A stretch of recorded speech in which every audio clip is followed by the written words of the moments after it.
et s'y établirent. Ils se dirent l'un à l'autre: Allons, fabriquons des briques et mettons-nous à les cuire. Les briques leur servaient de pierre et le bitume de mortier. Ils dirent: Bâtissons-nous une ville, avec une tour dont le sommet soit dans les cieux.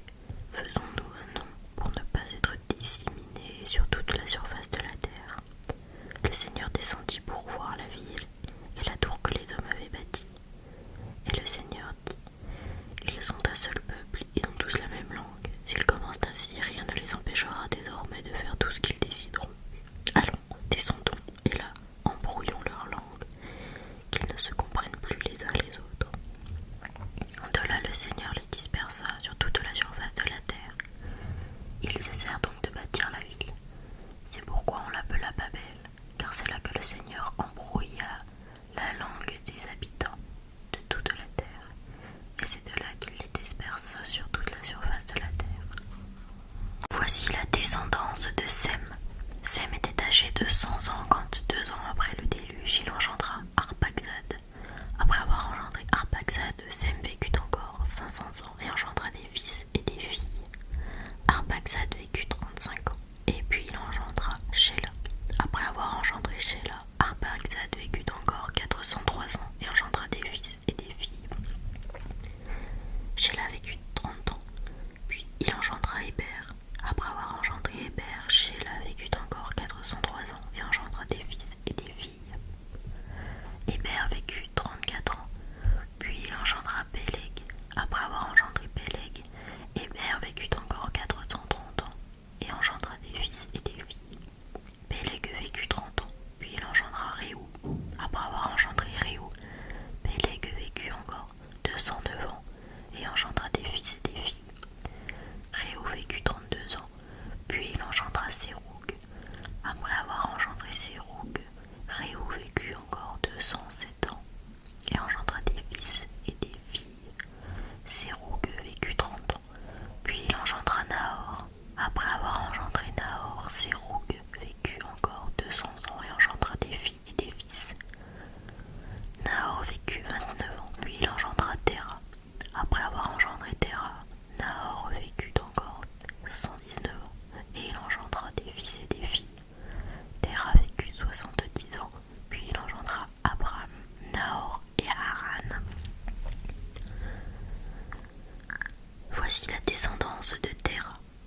Téra engendra Abraham, Nahor et Haran. Haran engendra Lot. Haran mourut avant son père Téra dans le pays de sa parenté, à Our des Chaldéens. Abraham et Nahor prirent femme. L'épouse d'Abraham s'appelait Saraï, et celle de Nahor, Milka, fille de Haran, père de Milka et de Ishka. Saraï était stérile, elle n'avait pas d'enfant. Téra prit son fils Abraham, son petit-fils Lot, fils de Haran, et sa bru, Saraï, femme de son fils Abraham, qui sortirent avec eux d'Our des Chaldéens pour aller au pays de Canaan. Ils gagnèrent Haran, où ils s'établirent. Téra vécut 205 ans, puis il mourut à Haran. La vocation d'Abraham.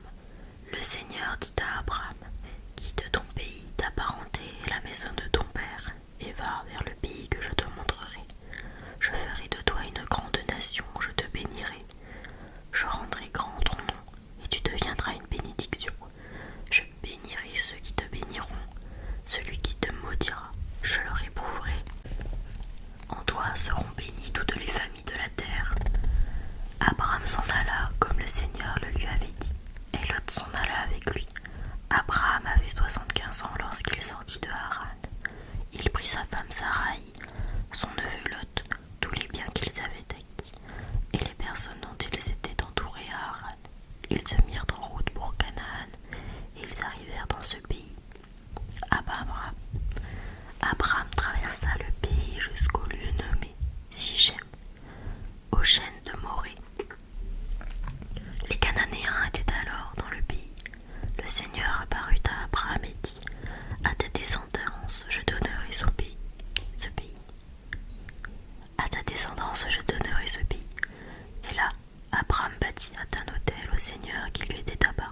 Abraham s'en alla vers le Negev. Il y eut une famine dans le pays, et Abraham descendit en Égypte pour y retourner, car la famine accablait son pays. Quand il fut sur le point de rentrer en Égypte, il dit à Saraï, sa femme, « Vois-tu, je le sais, toi, tu es une femme belle à regarder. Quand les Égyptiens te verront, ils diront, c'est sa femme, et ils me tueront tandis que toi, ils te laisseront vivre. S'il te plaît, dis que tu es ma sœur. Alors, à cause de toi, ils me traiteront bien, et grâce à toi, je resterai en vie. » En effet, quand Abraham arriva en Égypte, les Égyptiens virent la femme et la trouvèrent très belle. Les officiers de Pharaon la virent, chantèrent ses louanges à Pharaon, et elle fut emmenée au palais. À cause d'elle, on traita bien Abraham qui reçut petit et gros bétail, ânes, esclaves et servantes, ânesses et chameaux. Mais le Seigneur frappa de grandes plaies Pharaon et sa maison à cause de Saraï, la femme d'Abraham. Pharaon convoqua Abraham et lui dit, « Que m'as-tu fait là? Pourquoi ne m'as-tu pas fait savoir quelle était ta femme? Pourquoi as-tu dit, c'est ma sœur? Ainsi je l'ai prise pour femme. Maintenant voici ta femme, prends-la et va-t'en. » Pharaon donna ordre à ses gens de le renvoyer, lui, sa femme et tout ce qu'il possédait. Abraham remonta d'Égypte vers le Negev, lui, sa femme et tout ce qu'il possédait. Lot l'accompagnait. Abraham était extrêmement riche en troupeaux, en argent et en or. D'étape en étape, il alla du Negev jusqu'à Béthel, jusqu'au lieu où il avait planté sa tente auparavant, entre Béthel et Haï. En ce lieu où naguère il avait fait un autel, en ce lieu même il invoqua le nom du Seigneur.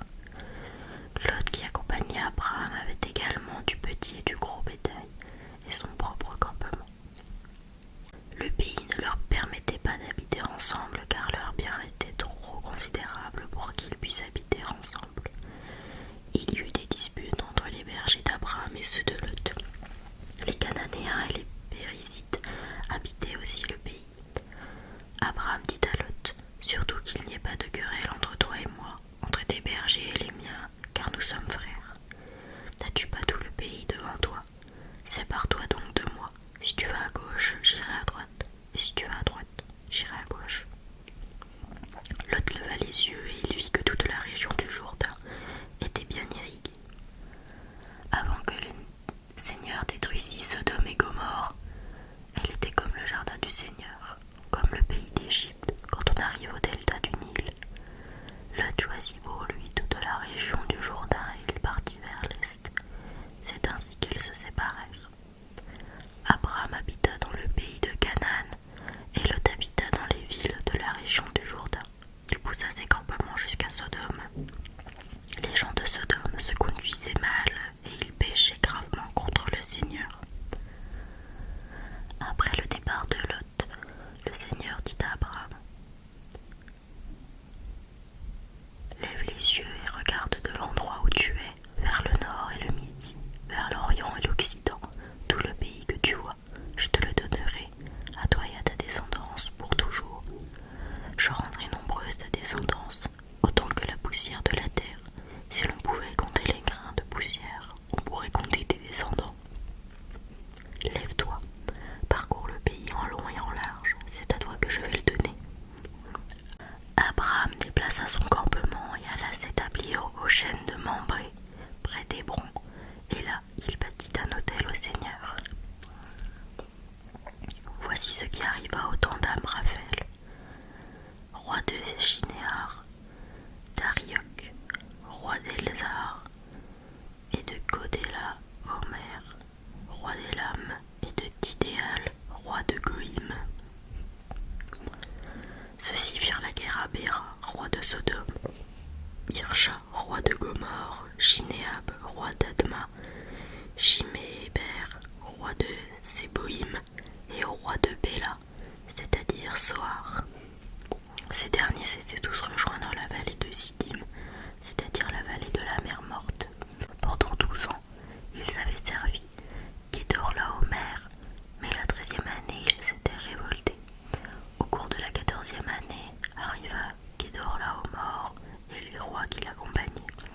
bâtir les Rephaïtes à Ashtaroth, Karnaïm, les Ouzim à Ham, les Émim à Chévé,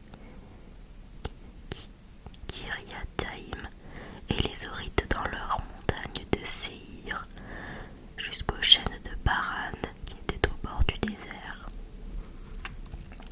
Puis ils s'en retournèrent et arrivèrent à la source du jugement, c'est-à-dire Kadès. Ils ravagèrent tout le territoire des Amalécites et bâtirent aussi les Amorites qui habitaient à Hazezon Tamar. Sortirent alors le roi de Sodome, le roi de Gomorrhe, le roi d'Admar, le roi de Séboïm et le roi de Béla, c'est-à-dire Zoar. Ils se rangèrent en ordre de bataille dans la vallée de Siddim, face à Kedolaomor, roi d'Élam, Tidéal, roi de Goïm, Amraphel, roi de Shinéar, Arioc, roi d'Élazar. 4 rois contre 5. La vallée de Siddim était creusée de puits de bitume. Dans leur fuite, le roi de Gomorrhe et le roi de Sodome y tombèrent, et les autres s'enfuirent vers la montagne. Les ennemis prirent tous les biens de Sodome et Gomorrhe, ainsi que tous leurs vivres, et ils s'en allèrent. Ils prirent aussi Lot et ses biens, et s'en allèrent. Lot était le neveu d'Abraham, et il habitait Sodome. Un fuyard vint informer Abraham l'Hébreu de ces événements. Celui-ci demeurait aux chaînes de Mamré l'Amorite, le frère d'Eshcol et d'Aner, qui étaient des alliés d'Abraham. Dès qu'Abraham entendit que son frère avait été capturé, il mobilisa 318 hommes de guerre qui appartenaient à sa maison et mena la poursuite jusqu'à Dan. Durant la nuit, il se déploya contre ses ennemis, lui et ses serviteurs. Il les battit et les poursuivit jusqu'à Oba, au nord de Damas. Il ramena tous les biens. Il ramena aussi son frère Lot et ses biens, ainsi que les femmes et tous les gens. Le roi de Sodome s'avança vers la vallée de Chavé, c'est-à-dire la vallée du roi, à la rencontre d'Abraham. Celui-ci venait de battre Kédor Laomer et les rois qui l'accompagnaient. Melchisédek, roi de Salem, fit porter du pain et du vin. Il était prêtre du Dieu très haut. Il le bénit en disant: Béni soit Abraham par le Dieu très haut, qui a créé le ciel et la terre, et béni soit le Dieu très haut, qui a livré tes ennemis entre tes mains. Et Abraham lui donna le 10e de tout ce qu'il avait. Le roi de Sodome dit à Abraham: Donne-moi les personnes et garde pour toi les biens. Abraham lui dit: J'ai levé la main vers le Seigneur, le Dieu très haut, qui a fait le ciel et la terre, et j'ai juré que je ne prendrai rien, pas même un fil, pas même une courroie de sandales, rien de tout ce qui t'appartient. Tu ne pourras pas dire: c'est moi qui ai enrichi Abraham. Rien pour moi, seulement ce que les jeunes ont mangé et la part des hommes qui m'accompagnaient, Aner, Eshcol et Mambré, qu'ils prennent eux-mêmes leur part. Après ces événements, la parole du Seigneur fut adressée à Abraham dans une vision. Ne crains pas, Abraham, je suis un bouclier pour toi, ta récompense sera très grande. Abraham répondit: Mon Seigneur Dieu, que pourrais-tu donc me donner? Je m'en vais sans enfant et l'héritier de ma maison, c'est Eliezer de Damas. Abraham dit encore: Tu ne m'as pas donné de descendance, et c'est un de mes serviteurs qui sera mon héritier. Alors cette parole du Seigneur fut adressée à Abraham: Ce n'est pas lui qui sera ton héritier, mais quelqu'un de ton sang. Puis il le fit sortir et lui dit: Regarde le ciel et compte les étoiles si tu le peux. Et il déclara: Telle sera ta descendance. Abraham eut foi dans le Seigneur, et le Seigneur estima qu'il était juste. Puis il dit: Je suis le Seigneur qui t'ai fait sortir d'Our en Chaldée pour te donner ce pays en héritage. Abraham répondit: Seigneur mon Dieu, comment vais-je savoir que je l'ai en héritage? Le Seigneur lui dit: Prends-moi une génisse de 3 ans, une chèvre de 3 ans, un bélier de 3 ans, une tourterelle et une jeune colombe. Abraham prit tous ces animaux, les partagea en deux, et plaça chaque moitié en face de l'autre, mais il ne partagea pas les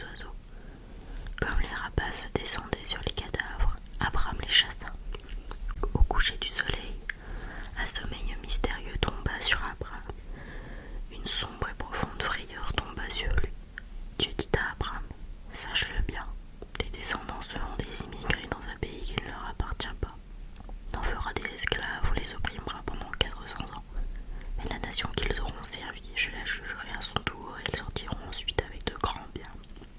Quant à toi, tu rejoindras tes pères dans la paix. Tu seras enseveli après une heureuse vieillesse. Tes descendants ne reviendront ici qu'à la 4e génération, car alors seulement la faute des Amorites aura atteint son comble. Après le coucher du soleil, il y eut des ténèbres épaisses. Alors un brasier fumant et une torche enflammée passèrent entre les morceaux d'animaux. Ce jour-là, le Seigneur conclut une alliance avec Abraham en ces termes. À ta descendance, je donne le pays que voici. Depuis le torrent d'Égypte jusqu'au grand fleuve, l'Euphrate, soit le pays des Kénites, des Kénisites, des Guadmonites, des Hittites, des Pétizites, des Rephaïtes, des Amorites, des Cananéens et des Guigarchites et des Jébuséens. En ces jours-là, paraît Jean le Baptiste, qui proclame dans le désert de Judée: Convertissez-vous, car le royaume des cieux est tout proche. Jean est celui que désignait la parole prononcée par le prophète Isaïe. Voix de celui qui